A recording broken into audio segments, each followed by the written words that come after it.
Friend job search YouTube channel में आपका स्वागत है। आज इस वीडियो में हम बात करने वाले हैं एमसीटी महू में ट्रेड वाइज स्किल टेस्ट की पूरी जानकारी लेंगे।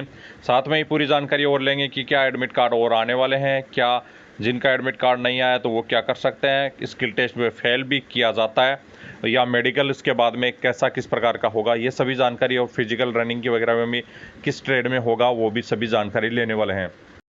इस स्क्रीन पे आप नोटिफिकेशन देख सकते हैं। बहुत सारी ट्रेड्स का मैं पहले भी आपका स्किल टेस्ट के बारे में जानकारी दे चुका हूं। अभी कुछ ट्रेड की और जानकारी जो बची है उसके बारे में जानकारी लेंगे। पहली पोस्ट आपकी पेंटर की जो पोस्ट है उसमें पेंटिंग आपसे करवा के देखी जाएगी। 100% है आपका ये है, स्किल टेस्ट यही होगा। इसके अलावा इसमें कुछ भी नहीं होने वाला है, कोई रनिंग वगैरह कुछ भी नहीं आपका होगा। पेंटिंग आपसे करवाई जाएगी, जैसे कि किसी भी गाड़ी पे नंबर आपको लिखना है या गाड़ी पे आपको कोई भी ऐसा नाम दिया जाएगा कि आपकी उसको लिखना है, या आपसे किसी भी दीवार पे आपको कुछ नाम लिखवाना है, किसी भी आपके जो भी किसी भी प्रकार के कोई नाम लिखवाना है, तो आपने सही तरीके से उसको लिख दिया तो वो सबसे बेस्ट जो भी लिखेगा उसी को सिलेक्टेड किया जाएगा। इसकी टेस्ट में फेल किया जा सकता है यदि आप अच्छे से स्किल टेस्ट नहीं देंगे। इसके बाद में नेक्स्ट है कारपेंटर का काम जो होता है वही आपसे करवाया जाएगा। ये भी फिजिकली हैंडीकैप्ड के लिए पोस्ट थी। इसमें भी आपका कारपेंटर से संबंधित पूरा काम करवा के देखा जाएगा। जो बेस्ट करेगा, सबका जो भी कैंडिडेट होंगे, जिसमें 10 कैंडिडेट या 5 कैंडिडेट बुलाए गए, उनमें जो भी बेस्ट करेगा उसको ही सिलेक्टेड किया जाएगा। अब आ गई चौकीदार की पोस्ट। चौकीदार के लिए यहाँ पे कोई भी फिजिकल वगैरह नहीं दिए गए हैं, ओनली आपका 50 नंबर का निबंध रखा गया है। उसके भी मार्क्स आपके ऐड नहीं होंगे, जो कि आपका टियर 1 दिया है, जो भी ओमारशीट बेस्ड एग्जाम, उसी के आधार पर आपका सिलेक्शन किया जाएगा। इसमें आपको जो भी आपका निबंध दिया जाएगा उसमें 33 नंबर आपके लाने, बस 33 नंबर ला सकते हैं तो आप आराम से सिलेक्शन आपका टियर 1 के आधार पर हो सकता है, उसी के आधार पर आपका सिलेक्शन होगा। यहाँ पे नेक्स्ट पोस्ट आपकी चौकीदार के लिए है, जो कि एमटीएस के पद पर है। एमटीएस में किसी में भी आपका कोई फिजिकल वगैरह या अदर कुछ भी नहीं होने वाला है। इसमें आपकी जो पोस्ट थी सबसे अच्छी पोस्ट थी। 6 पोस्ट आपकी टोटल रखी गई थी। इसमें आपकी 5 पोस्ट यूआर के लिए, 1 ओबीसी के लिए। यहाँ पे आपका 50 नंबर का निबंध आपको या लेटर राइटिंग आपका रहेगा, जिसको हिंदी या इंग्लिश दोनों लैंग्वेज में लिख सकते हैं। कोई भी प्रॉब्लम नहीं है। आपको हिंदी आती है हिंदी में लिखिए, इंग्लिश आती है इंग्लिश में लिखिए, कोई दिक्कत नहीं है। आपको यहाँ पे ये 50 नंबर आपके टियर 1 में ऐड नहीं होंगे, मेरिट में नहीं ऐड होंगे। आपका जो भी ओमारशीट बेस्ड एग्जाम हुई थी उसी के आधार पर सिलेक्शन किया जाएगा। यहाँ पे मिनिमम आपको 33 नंबर आपको लाने हैं, इसमें आपका सिलेक्शन हो जाएगा। तो मिनिमम 33 आराम से आप ला सकते हैं। सही से अच्छे से आप किसी भी निबंध को सही तरीके से लिखेंगे। ज़्यादा नहीं लिखना है आपको, 150 वर्ड में मिनिमम 100 से 150 वर्डों में लिखना है, तो आराम से आप यहाँ पे कर सकते हैं। इसमें बहुत ही कम चांस है कि आपको स्किल टेस्ट में फेल किया जाए। 33 नंबर लगभग कैंडिडेट लेकर आ जाते हैं यदि सही तरीके से थोड़ा बहुत भी आपको पढ़ाई किया हो तो। आपके निबंध के बारे में बता चुका हूं मैं कि अग्निवीर वगैरह के बारे में। नेक्स्ट पोस्ट आपकी इक्विपमेंट रिपेयर की, जो कि एक पोस्ट रखी गई है, जो कि एक्स-सर्विसमैन के लिए रखी गई है। यहाँ पे भी आपका सेम इक्विपमेंट रिपेयर से संबंधित आपको कोई भी काम आपको दिया जाएगा और इक्विपमेंट रिपेयर के लिए आपको बोला जाएगा, तो ये आपको ये करना होगा। जैसे कि बहुत सारी चीज़ें होती हैं आपके इक्विपमेंट में, जो भी एक्स-सर्विसमैन होगा तो उसको सभी चीज़ों के बारे में नॉलेज भी होगा, तो वही आपसे काम करवाया जाएगा। ग्राउंड्समैन का काम रहता है ग्राउंड को तैयार करना। ग्राउंड मतलब चाहे आपके किसी भी गेम से उनको तैयार रखना। गोल्फ ग्राउंड है, फुटबॉल ग्राउंड है, जो भी आपका वॉलीबॉल ग्राउंड है, बास्केटबॉल ग्राउंड है, उनकी प्रॉपर तैयार रखना, यही आपसे काम होता है। तो अब आपसे करवाया क्या जाएगा स्किल टेस्ट में, तो घास कटिंग करवाई जा सकती है। ग्राउंड के लिए घास कटिंग करवाई जा सकती है।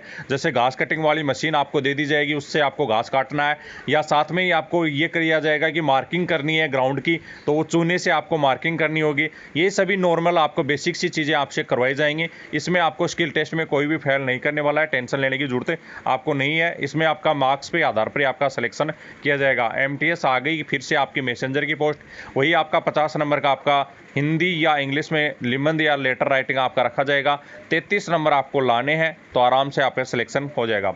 अब आ गई स्टोर कीपर की पोस्ट, जो कि 2 पोस्ट थी, जिसमें से एक पोस्ट तो यहाँ पे एक्स-सर्विसमैन लेकर चलाया जाएगा, बची एक पोस्ट। अब आप एक्स-सर्विसमैन के लिए बात करें, सॉरी आपके स्टोर कीपर की बात करें, तो स्टोर कीपर का काम होता है स्टोर को हैंडल करना। अब आपको बता दूं, सबसे पहले तो आपको कंप्यूटर का नॉलेज होना चाहिए, एक्सेल में काम करना आना चाहिए। 2 चीज़ें आपको महत्वपूर्ण चीज़ें मैं आपको बता रहा हूँ, जो कि कंप्यूटर का आपको नॉलेज होना चाहिए, एक्सेल में आपको काम आना चाहिए। जैसे कि किसी लिस्ट को आपको तैयार करना है, कोई आइटम है, सभी आइटम को टाइप करके उनके वैल्यूएशन निकाल के ये चीज़ें आपसे करवाई जाती हैं। तो आपको मिनिमम कंप्यूटर का नॉलेज होना चाहिए, क्योंकि आपके कोई भी इसमें एक्सपीरियंस नहीं मांगा गया था, तो मिनिमम आपके पास कंप्यूटर का नॉलेज तो ज़रूर होना चाहिए। इसके अलावा आपके जो भी स्टोर कीपर से संबंधित कोई जानकारी पूछे जा सकती हैं, स्टोर कीपर से जानकारी आप ले सकते हैं। बाहर से बहुत सारे यूट्यूब पर आपको वीडियो मिल जाएंगे, मेरे भी बहुत सारे यूट्यूब पर वीडियो हैं कि स्टोर कीपर से रिलेटेड कैसे क्वेश्चंस आपके पूछे जा सकते हैं,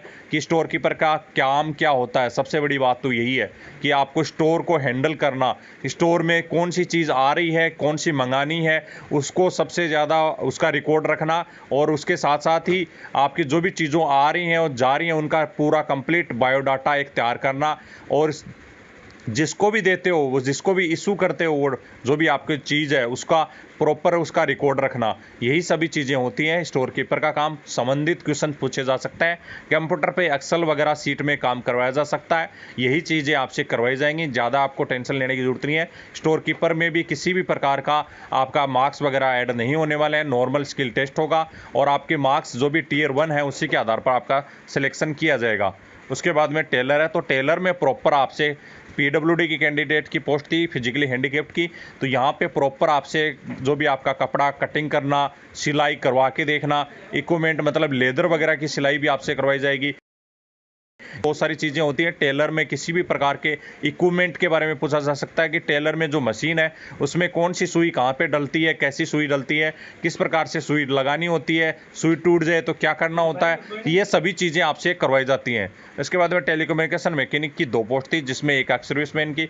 आपको पता होगा टेलीकम्युनिकेशन मैकेनिक में क्या मांगा गया था, संबंधित ट्रेड से ही आपका क्वेश्चन पूछे जाएंगे। टेलीकम्युनिकेशन मैकेनिक का यही अर्थ है, जो भी रेडियो वगैरह होते हैं फौज में, उनको वायरलेस वगैरह होते हैं, उनको रिपेयर करना आपको आना चाहिए, वही चीज़ें आपकी करवाई जाएंगी। कुक ट्रेड है, कुक ट्रेड में 2 पोस्ट थी, एक एक्स सर्विसमैन के लिए थी, एक पोस्ट पे ही आपको सिलेक्शन होगा, एक पे एक्स सर्विसमैन का। तो आपकी इस पोस्ट के लिए आपको कुक ट्रेड से संबंधित सारे काम आपके करवाए जाएंगे। सलाद वगैरह कैसे काटना है, खाना कैसे बनाना है, खाने में मिनिमम खीर बनाना आना चाहिए, रोटी सब्जी, ये सभी चीज़ें मेन है। आपको खीर, रोटी, सब्जी और मीट चिकन वगैरह भी आपसे बनवाया जा सकता है। ये सभी चीज़ें आपका बहुत ही महत्वपूर्ण रहती हैं। इन मीट चिकन आपको नहीं भी बनाना आता है तो भी उसका नॉलेज ज़रूर होना चाहिए कि कैसे बनाया जाता है और क्या क्या उसमें मसाला वगैरह डाला जाता है। आपके नाखूनों की साफ़ सफाई अच्छी होनी चाहिए, बाल कटे होने चाहिए, और साथ में ही आपको ये भी पता होना चाहिए कि कौन सा बर्तन किस चीज़ में यूज़ आता है। मसाले के नाम और जितने भी दाल वगैरह नाम है उनसे नाम आपसे पूछे जा सकते हैं। ये महत्वपूर्ण ट्रेड है। कुक में स्किल टेस्ट में फेल किया जा सकता है। यदि आपको बिल्कुल कुछ नहीं आएगा तो आपको फेल कर दिया जाएगा, जो बेस्ट करेगा उसी का सिलेक्शन किया जाएगा।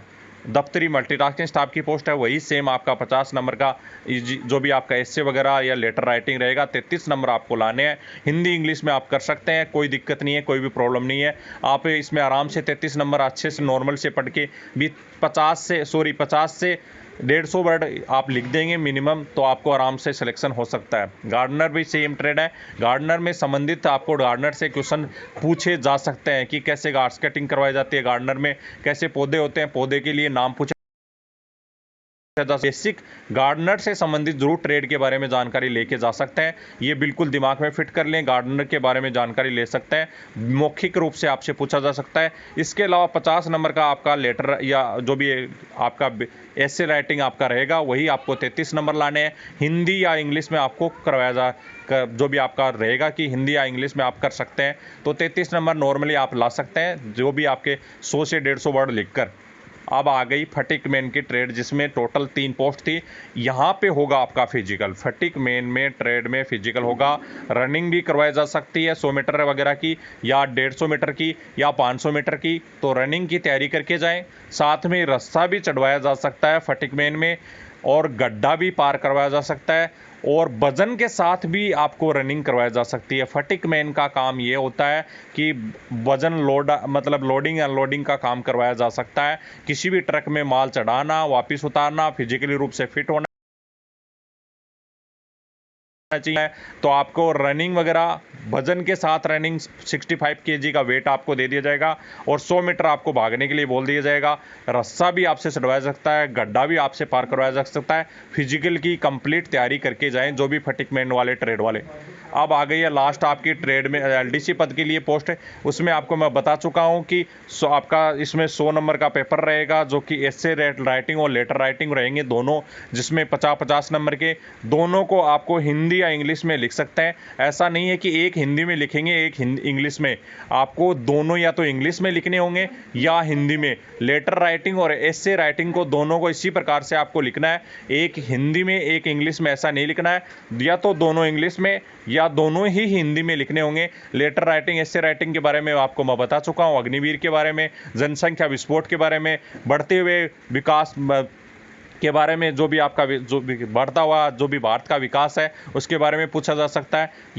या बहुत सारे और भी नए टॉपिक जो आ रहे हैं पर्यावरण के बारे में संबंधित, पर्यावरण वैश्विक जो भी आपका वातावरण खराब होता जा रहा है उसके बारे में क्वेश्चन पूछे जा सकते हैं। और लेटर राइटिंग में ये पूछा जा सकता है जैसे कि आप जहाँ रहते हैं वहाँ का पूरा एरिया खराब हो चुका है, जिसके संबंधित आपको जो भी नगर निगम ऑफिस में लेटर लिखना है, ऐसा कोई पत्र वगैरह लिखा जा सकता है। ऐसे क्वेश्चन आपके उसमें दिए जाएंगे, टॉपिक वगैरह आपको दिए जाएंगे, उस पर आपको क्वेश्चन आपको जो भी लेटर राइटिंग है जो भी आपका ऐसे लिखना होगा, आपको मिनिमम 200 से 300 वर्ड में ये आपको करने होंगे। तो यहाँ पे आपके जो 100 मार्क्स हैं ये बिल्कुल आपके मेरिट में ऐड होंगे। उसके बाद में आपका टियर 3 में टाइपिंग भी होगा। तो यहाँ पे सबसे ज़्यादा हार्ड एलडीसी पद के लिए है, क्योंकि 100 नंबर जो भी होंगे वो ऐड भी होंगे और उसमें भी मिनिमम आपको 33% लाने ही लाने हैं। यदि 33% आपके मार्क्स नहीं आते हैं तो आपको यहाँ फेल भी किया जाएगा सेकंड पेपर में भी उससे। और थर्ड पेपर में टाइपिंग जो है आपकी 35 आपकी जो इंग्लिश में है और 30 हिंदी में है, ये कंप्लीट होनी चाहिए, तब भी आपका सिलेक्शन किया जाएगा। आपके एलडीसी में सिलेक्शन लेना आसान नहीं है, बहुत ही हार्ड से आपका सिलेक्शन होगा। और पेपर से टाइपिंग करवाई जाएगी, पेपर आपको दिया जाएगा 350 वर्ड उस पर लिख कर दिए जाएंगे। वो पेपर आपको कंप्लीट कंप्यूटर में टाइपिंग करना होगा, उसमें आपका जो भी वर्ड है उसमें टाइप करवाए जाते हैं। बैक स्पेस भी रहता है, लेकिन बैक स्पेस ज़्यादा यूज करेंगे तो आपका टाइमिंग हो जाएगा 350 वर्ड आप टाइप नहीं कर पाएंगे। तो जो भी कैंडिडेट है अच्छे से तैयारी करके जाएं, पेपर से पहले से तैयारी करके जाएं और साथ में ही पेपर जो भी आपका निबंध और लेटर राइटिंग है उसकी प्रैक्टिस करके जाएं। 350 वर्ड आपको टोटल 1 घंटे में दोनों पेपर लेटर राइटिंग और एसे राइटिंग आपको लिख देने हैं। तो ये सभी चीज़ें आप कर लेंगे तो आपका सिलेक्शन पक्का है। मेरिट का मैं आपको बता चुका हूँ, मेरिट आपको दोनों की मेरिट निकलेगी। पेपर फर्स्ट और सेकंड जो भी निबंध वगैरह लिख रहे हैं उसके मार्क्स भी ऐड होंगे, तो ये दोनों की मेरिट के आधार पर आपका सिलेक्शन किया जाएगा। अब चलिए आपको बताता हूँ कि मेडिकल के बारे में कुछ जानकारी लेते हैं। मेडिकल आपका जो भी होगा वो सिविल अस्पताल में महू में तो आपको दिक्कत नहीं है। मेडिकल में नॉर्मल आप सभी कैंडिडेट फिट हो जाएंगे, बस आप यहां से पार हो गए जो भी स्किल टेस्ट से, तो मेडिकल आराम से आप सिलेक्शन ले सकेंगे। मेडिकल में किसी को चश्मा चढ़ा है, किसी के कुछ प्रॉब्लम है, बड़ी प्रॉब्लम नहीं होनी चाहिए, जैसे किसी का बिल्कुल ही एकदम हाथ ही नहीं काम कर रहा है या किसी का कुछ ऐसी फिजिकली प्रॉब्लम है या किसी को जैसे एक्सीडेंट वगैरह हो गया है, तो उसके लिए भी आपको 6 महीने का टाइमिंग दिया जाएगा ठीक होने के लिए। कोई दिक्कत नहीं है। मेडिकल में आप लगभग कैंडिडेट मतलब 99.9% कैंडिडेट पास होंगे। कोई बहुत ही बड़ी बीमारी आपको हो तो आपकी अलग बात है, बाकी का आपका आराम से सिलेक्शन यहाँ पे हो जाएगा। बाकी के जो कैंडिडेट ये सोच रहे हैं कि मेरा एडमिट कार्ड अभी तक नहीं आया, तो अब एडमिट कार्ड नहीं आने वाले हैं। जिसका भी मैसेज आ चुका है वही कैंडिडेट का आएगा। जो भी मैसेज आ चुके हैं जिन कैंडिडेट के, उनके एडमिट कार्ड आएंगे, वो अपनी पोस्ट ऑफिस से पता करते रहें। जब भी के एडमिट कार्ड आएंगे 100% एडमिट कार्ड सेंड किए गए हैं, जो इनके भी मैसेज सेंड किए गए हैं उनके एडमिट कार्ड आएंगे। जिनके नहीं आए वो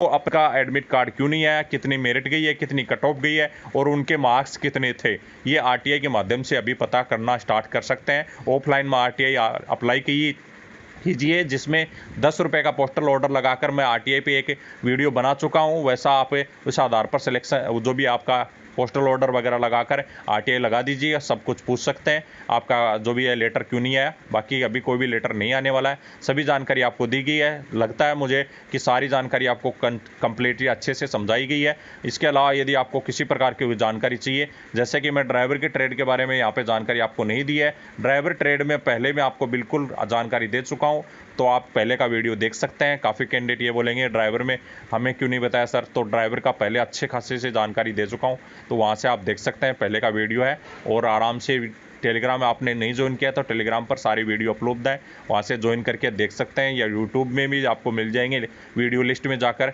इससे संबंधित अगर कोई क्यूरी है तो कमेंट बॉक्स में